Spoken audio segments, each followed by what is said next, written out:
1998 experienced the tragic loss of her 19-year-old daughter, Caitlin. Caitlin's story is tragic and heart-wrenching. Here was a young woman with everything to live for, and who experienced the usual adolescent growing pains. After seeing a local drug company advertisement in a newspaper, Caitlin was convinced the new wonder drug, Prozac, could make her life much happier. Following a 7-minute interview with her doctor, where no medical tests were carried out, Caitlin was prescribed Prozac. 63 days later, she committed suicide by hanging. Here's a story, a video of Caitlin and Linda's story. Caitlin, as a young girl, was a kind of bouncy, irrepressible, fun kid who loved making jokes and arguing with Mom. When she grew into teenage years, she was a perfectly normal teenager. Caitlin was a musician, and she was a very fine swimmer. When she was at the American School in London, she was on the swimming team. She was very musical. She had a very beautiful singing voice. She was also a member of the National Youth Theatre for a time. She came back from a holiday with her Uncle Roy in Seattle. She had seen an ad for antidepressants on television. She came back and said, "Mom, I want Prozac. You lose weight, you feel great. Everybody says it's the best thing since sliced bread. And in America, they always say, in England, you don't have to pay for them. You can get them free on the National Health Service." She was only 17 when this happened. When Caitlin did attend the doctor's surgery, she had a session that lasted approximately 7 minutes. She said that she was anxious about college, and she was sad about her children, and she was angry at Mom about an argument that we'd had, and so the doctor did prescribe Prozac. As far as I know, there was no a description whatsoever of any contraindications of these drugs during that session.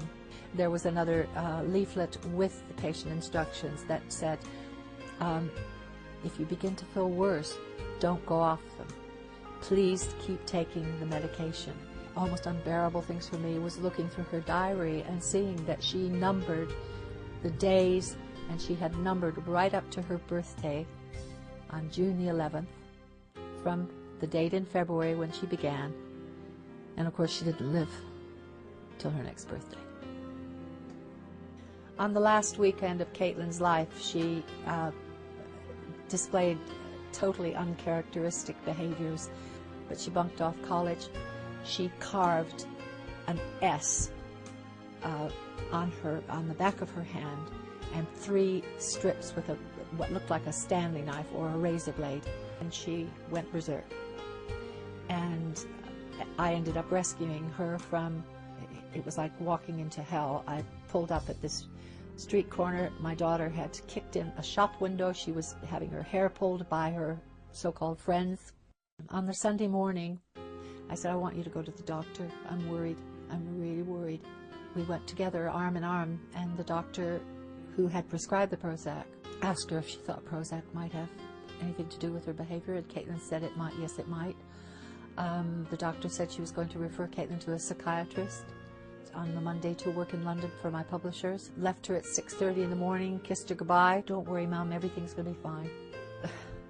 When I came in from that 10:28 train, the music was blaring out on top decibels, and I turned the sound down and called her. I heard a scream from upstairs, "Linda, come upstairs now." So I went up, and Trish was trying to remove Caitlin from a beam in the guest bedroom where Caitlin was hanging.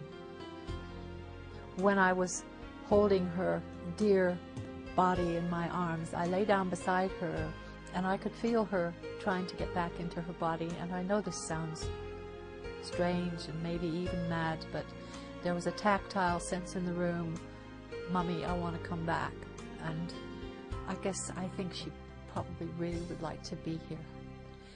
I began to lead up to the discovery of the relationship between Caitlin's death and the medication she was taking, when the coroner unequivocally said there was a therapeutic dose of fluoxetine hydrochloride in Caitlin Hurcombe's system and no other drug whatsoever.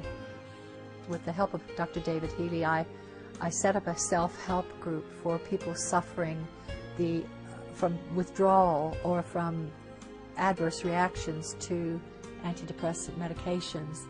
And in the first year, I heard from hundreds, and by now it's thousands. And in my last book, which is called Depression, Healing Emotional Distress, I have used several of the people who have suffered these side effects from these very, very powerful psychoactive drugs.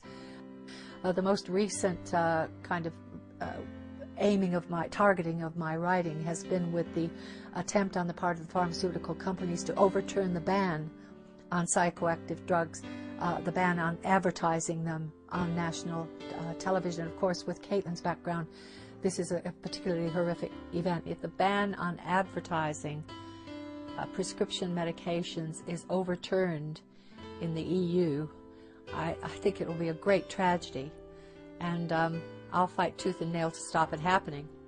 I mean, when you think about it, you think about these people, you know, they started out wanting to heal people, and all of a sudden it turns into, well, not all of a sudden, it evolves into this kind of global enterprise that's totally lost touch with human connections, totally lost touch with what it means to be a whole and healthy human being, and just follow the money, market the drug, you know. And if it doesn't work in the West, send it off to the third world. I mean, it's absolutely disgusting. I will continue to use whatever small influence I have to educate people and to inform people about the dangers of the drugs, and also about something positive, more healthy ways of looking at life.